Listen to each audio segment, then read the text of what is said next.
G.R. Verma, Dr. Giriraj Vora, Dr. Jeswanth Srinivas, and Dr. Prabhu Chava. And I'm handing over the session to our chairpersons. So, a very good morning to everybody. So, you don't have to waste our time actually, even though less people are there in the auditorium. May I request Dr. Sonal Asthana to his talk on role of ICG in liver surgery, please.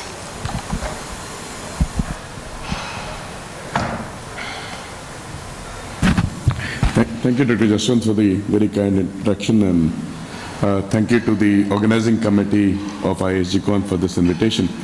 It's an early session, and we can see that perhaps the engagement is less than we would have expected. But the topic today is actually quite interesting, and I must say that I learned a lot while preparing for this topic, so I hope to share that with you over the next few slides or so. The topic is the role of indocyanine green. Dr. Srinivas is here. In HPB surgery. So over the next 10 minutes or so, I'm going to talk a little bit about the evolution of liver surgery, give a brief introduction to ICG, what is this molecule and what actually it does, what are its current roles and what its roles will be in the future. So I think that it's useful to look at the evolution of liver surgery in three different generations. We had hepatobiliary surgery 1.0, when we had the first partial hepatectomies. There was no knowledge of segmental anatomy, very little appreciation of critical care, Pringle procedures just started, systemic major hepatectomies had not been done. And most importantly, as you can see, the resection rates were very low. Mortality was very, very high. This was the period up till 1950. Between 1950 and 1990, we had another session or another era of hepatobiliary surgery 2.0, where we learned to define the safe limits of liver resection. We had new technology coming up, like intraoperative ultrasound, two-stage resections. We had improvements in critical care, and also the first time we had actually an assessment of the dynamic function of the liver, which was probably a very important step towards what we do today. And today, perhaps what we do is hepatobiliary surgery 3.0. where we have moved towards parenchyma preservation. We moved towards the use of minimally invasive surgery. We use a lot of vascular reconstruction to operate on patients who were previously irresectable. And we are expanding the indications by using things like ALPS as well. On the other hand, we have better intraoperative imaging, we have 3D simulation, we have better preoperative imaging, and emerging technologies like VR and AR are likely to change the way in which we engage or operate on these patients. And also important to see that our 90-day mortality now is less than 1% as compared to almost 30% just about 5 decades ago. So what is ICG? ICG is essentially a dye that is water soluble. It's a tricarbocyanine dye. It binds very, very selectively to albumin. Almost 95% is bound to albumin, and another 2% is bound to alpha-1 lipoproteins. And it is useful in certain different techniques. It has been utilized for a very, very long time. The first reports of ICG were almost 6 decades ago. The properties were very well identified. Now, because of the distribution factors, as I will go into in a little bit of detail, ICG was first used for measuring the total blood volume and the total hepatic flow. The previous slide actually shows that ICG boluses could be used to assess the degree or the amount of blood flow through the hepatic system. And this first paper was actually very prescient in that it identified the absorption spectra of ICG. It also identified impaired clearance in cirrhotics, which was actually a very important insight into future use of this. So why is ICG so well suited for liver studies? Firstly, when it is given into the plasma, it is bound exclusively to albumin and to lipoprotein. It is cleared predominantly by active hepatocytes alone. There is very, very little uptake in peripheral tissues, and it is secreted without conjugation, unconjugated into bile. It also doesn't undergo intrahepatic circulation, and there is no separate clearance apart from the liver for ICG.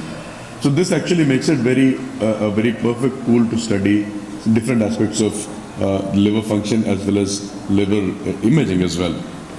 The stars are actually the differences between something called bromosulfathaline, which is another compound that is also used for studying dynamic liver function.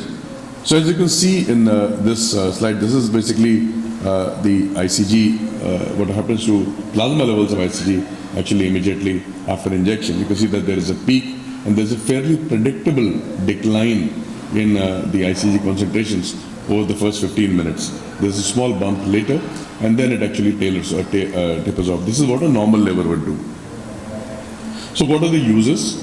Firstly, there's the functional assessment of the liver remnant to plan liver surgery. The second part I was not aware of. This is something that's very interesting to me.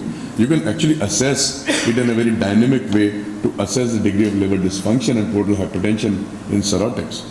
And the third is the evolving role in liver navigation and resectional surgery. The first bit, what we talk about now, post-hepatectomy liver failure is a dreaded complication. And now as we operate on older, sicker patients, patients who have liver disease, patients who have post-chemotherapy liver failure, which is called CASH, chemotherapy-associated hepatitis. This is all the more important because planning major liver resections needs us to actually assess the function or the viable function or the duodynamic assessment of liver function. What we currently use is cytovolumetry. We aim for at least 20 to 25% liver if it's a normal liver or 40% if it's a cirrhotic liver. And we use other technologies. That is here a very thumb rule of assessment of liver quality is if you have an AST greater than ALT, platelets less than 1.5, a bilirubin more than 2 or an albumin less than 3.5, you must think about underlying liver disease. And we have certain imaging techniques such as fibroscan. We biopsy quite often. We do endoscopies to look for portal hypertension, and we also measure the pressure directly to look for portal hypertension. ICG clearance obviously is one of those, and based on this we can do an assessment, either a static assessment of liver function or a dynamic assessment using different tests, imaging, and clearance of different product compounds which include ICG. So what do we do actually to assess this? We first use an intravenous injection of ICG, that is 0.25 to 0.5 milligram per kilogram. As mentioned, it is very largely protein bound. It is distributed within the blood in a very rapid fashion. The volume of distribution is very, very close to the plasma volume. The half-life is very short, and the excretion is only by the liver. It is excreted almost completely unchanged by the liver in a non-conjugated form. The main things that are linked to its excretion are sinusoidal uptake and canalicular excretion, which basically both look at the portal hypertensive aspect as well as the liver function aspect. And there are certain proteins and export pumps that are associated with this. So the two important markers here are the disappearance from plasma, how soon does it go away from plasma, and how much ICG is retained after a particular time. Both of these give us an indicator of liver function, and these can now be measured non-invasively. They were measured by serial venopunctures and serial blood samples taken at different times for the first 15 minutes.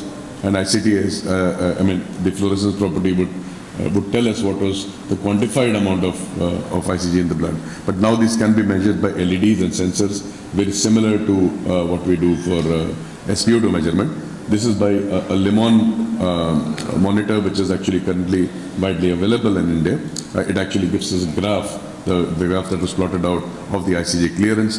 And certainly the value has been very well validated. This paper was from Nature in 2019. 700 patients, out of which about 15% developed liver dysfunction. ICG clearance was obviously very linked to liver dysfunction. And they have defined an optimal cutoff, a PDR, a plasma disappearance rate of less than 19.5% and a retention at more than 5.6%. So most people actually would use this as some sort of marker, and based on this an algorithm has actually also been proposed in who we can offer liver resection to. Obviously patients with uncontrolled ascites should not be offered liver resection. The risk of hepatic failure is very high, but certainly based on the level of bilirubin and the ICG clearance, we can select patients and sort of quantify the amount of liver resection they can tolerate. The other 2 or 3 functions are assessment of the degree of hepatic dysfunction. Now, this is very interesting because not only can you actually assess liver function, you can assess the degree of portal hypertension if you use ICG correctly. So in this study that was published using child cirrhotic A patients, we looked at the ICG retention 15 And the ICG values could actually predict patients who had clinically significant portal hypertension and severe portal hypertension. And actually, the ICG clearance was able to predict those patients who actually had large endoscopic varices. This is very tantalizing because you can select out patients who would potentially need endoscopy and endoscopic varicose treatment based on this. And the other part of this also was if we added ICG to the MELD scores that we currently use for severity, then we can actually improve or change the MELD scores between the segment of patients who had a MELD score between 10 and 30. This was a clinically relevant change, and this actually could actually improve the prognostication of MELD score as we currently use it, incorporating a dynamic assessment to what is currently a static assessment. The third part is interesting, which uses another property of ICG, because ICG was also found to emit fluorescence when it was eliminated at about 840 with near infrared light. Now, this is quite interesting because the NIR spectrum is a very defined spectrum in the human body. The human blood, the hemoglobin, actually attenuates all light below 700 nanometers. Water attenuates all light above 900 nanometers. So between 700 and 900 nanometers is the sweet spot in which fluorescence can actually be studied after activation. And this NIR spectrum with the correct cameras can detect fluorescence up to 1 centimeter of depth in tissue. So you have different uses: ocular fundus, lymphatic flow, sentinel node, evaluation of blood flow, and aneurysm testing, etc., as well as bowel viability. You can see the ads out in the drug company stalls as well right now. So how does it actually impact what we do with ICG? Firstly, it can be used for tumor identification. We use a slightly different property of ICG here, because ICG, when it's uptaken by tumor cells, is retained for up to 14 days. ICG from normal hepatocytes is removed within 3 days or 72 hours maximum. So if you actually inject ICG 3 days before a resection, you can identify tumors, and this identification can be correlated with intraoperative ultrasound in this case. If you have a hepatocellular tumor, the uptake of ICG is impaired as compared to normal hepatocytes. So HCCs can be identified by a rim of ICG around them. So a rim enhancement actually will tell you about this one. And equally, if you actually do selective clamping of glycerine pedicles, you can use it to actually mark out or delineate segments of liver that can be resected in a very, very precise fashion. This is a use that is very relevant for GI surgery and for MIS surgeons, that is delineation of biliary tree and biliary visualization. We have to use a very, very small dose. We can use it repeatedly without any risk of safety, and this can actually delineate cystic ducts, hepatic ducts very safely. There are large studies that have been conducted which reduce the risk of biliary complications if ICG is used routinely for laparoscopic cholecystectomy. Certainly now we have more advanced cameras where actually the Firefly camera, for example, where the NIR camera is incorporated into the visualization camera, so you can actually switch between views without having to change equipment. So in this situation, you can see that there's a small tumor in the left lobe, not very well visualized on macro images here, but can be seen by ICG.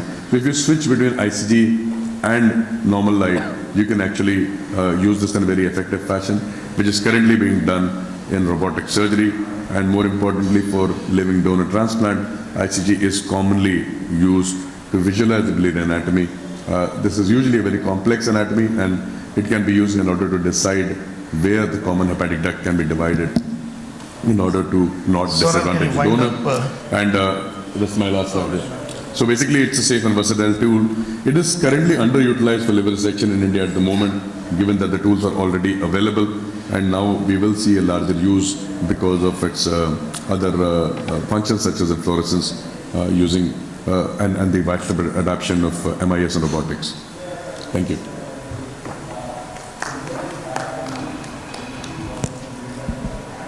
Thank you for the excellent presentation covering the history of liver surgery to physiology, ICG to liver function, portal hypertension, navigation, all these things. The paper is open for discussion. To set the ball rolling, why do you feel it will be more useful to assess liver function or determine portal hypertension or the navigation surgery? Why do you think it will be more useful, or it is being underutilized? The different properties of ICG lend itself to different utilities actually. So, like for example, to assess pure liver function, we give ICG and we assess the clearance within 15 minutes, for example. The disappearance from plasma, which is a very interesting metric. But if you have to study, say, tumors, we can give it 3 days before.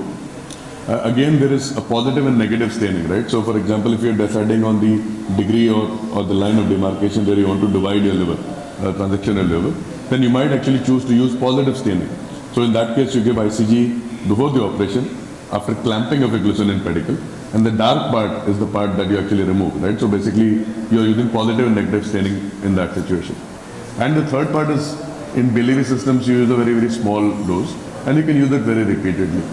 So there are, I think that depending on your indication, the dose and this thing can be Practically, where do we use commonly in India actually? Practically, where do we use very commonly?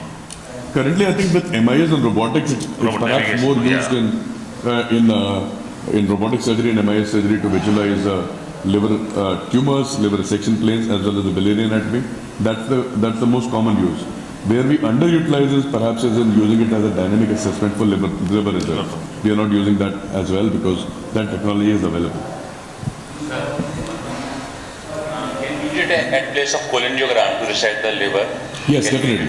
So there will be no need of cholangiogram after that if we use ICG. So currently most programs, including our own, are using a cholangiogram along with this because we haven't given up on cholangiograms completely.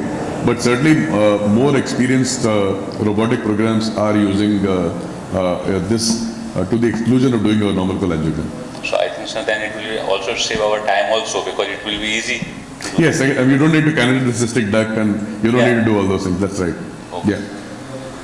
So last question, are there any contraindications to using ICG? So ICG is generally safe, but allergic reactions are reported in about 1 in 40,000 people.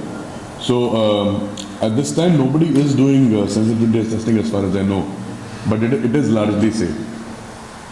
So one other thing which I recently reading the literature, so it can be used in multiple colorectal mets also when you're using minimally invasive approach to resection, where you have a peritumoral staining as opposed to SCC, where you have intratumoral staining. Correct. But I don't know how specific. No, I mean, it's actually quite relevant for HCC because HCCs actually have hepatocytes that are abnormal, so their uptake is less. So if you use it, you can use what is called negative staining for that, positive and negative staining in ICG. So you use rim staining in order to identify the tumor. So it lights up like a corona around a sun rather than the tumor lighting up itself. Yeah.